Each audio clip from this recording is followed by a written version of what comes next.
জানি না রাব্বুল আলামিন আমার এই ভয়ঙ্কর পরিস্থিতিকে কবে সান্ত্বনা দান করবে। কঠিন এক ভয়ঙ্কর পরিস্থিতি মোকাবেলা করে যাচ্ছি আমি। আপনারা সকলেই শুধু আমার জন্য একটু দোয়া করবেন, যেন রাব্বুল আলামিন এই পরীক্ষার ফলাফল যেন আমি পাই।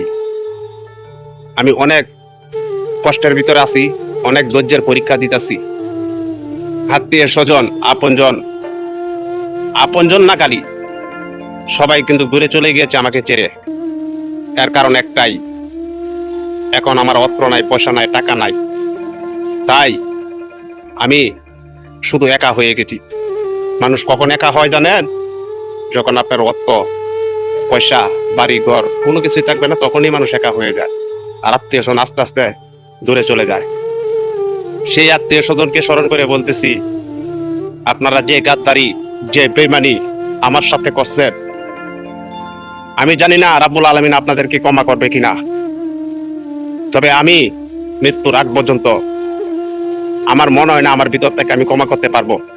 তাহলে আল্লাহ রাব্বুল আলামিন বলেছেন, পারলে তাদেরকে ক্ষমা করে দিও। ক্ষমা করা ভালো জিনিস, কিন্তু আমার ভিতর থেকে আমি মানাইতে পারি না আমি ক্ষমা করতে পারবো কিনা।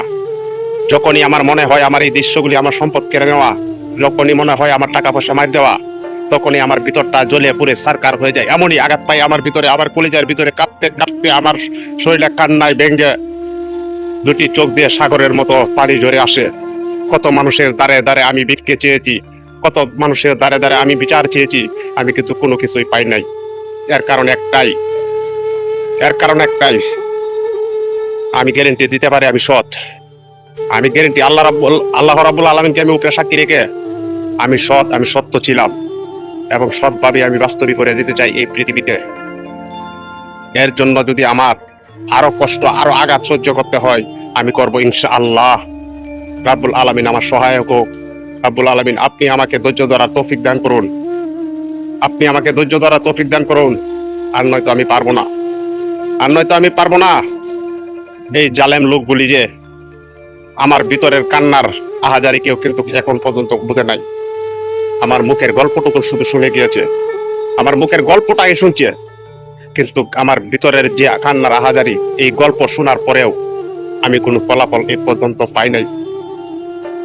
তবে আমি জানি না, আমার ভিতর চায় না আমার হৃদয় ভেঙে তাদের জন্য অভিশাপ আসে, কিন্তু রাব্বুল আলামিন বলছে তুমি অভিশাপ দিও না, তুমি ক্ষমা করতে শিখো।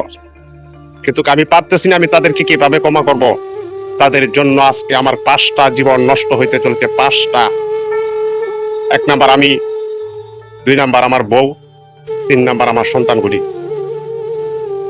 এই তাদের আঘাতে আজকে আমি লাঞ্ছিত, তাদের আঘাতে আজকে আমি বঞ্চিত সবকিছু থেকে। তাদের এই বেঈমানির কারণের আমি জানি না আমার এই ভিডিওগুলি জীবনের জন্য ইতিহাস হয়ে থাকতে পারে। তবে আমি চেষ্টা করতেছি তাদেরকে ক্ষমা করার জন্য, কিন্তু পারতেছি না আমি কিভাবে ক্ষমা করব। হে আল্লাহ, আমি যাতে তাদেরকে ক্ষমা করে দিতে পারি সেই পথটা আমাকে দেখিয়ে দেন। আমি তাদের কারণে যেন এত ঋণমুক্ত হয়ে আজকে নীরব জায়গায়, একা এক জায়গায়, এক এলাকায় আমি তাকে বসবাস করি, আমার পাশে কেউ নাই। আমি তাদেরকে যেন আমি ক্ষমা করতে পারি। আমার হৃদয় তো ক্ষমা করতে পারে না, আমি মুখ দিয়ে ক্ষমা করে দিতে পারি, কিন্তু আমার হৃদয়টা কিন্তু আমি কিভাবে জানি না। ভাই, আপনারা আমার ভিডিওটা শেয়ার করে দেন, সকলকে জানা শুরু করে দেন। আমার আর আমি বলতে পারি না আমি তাদেরকে যেন ক্ষমা করতে পারি।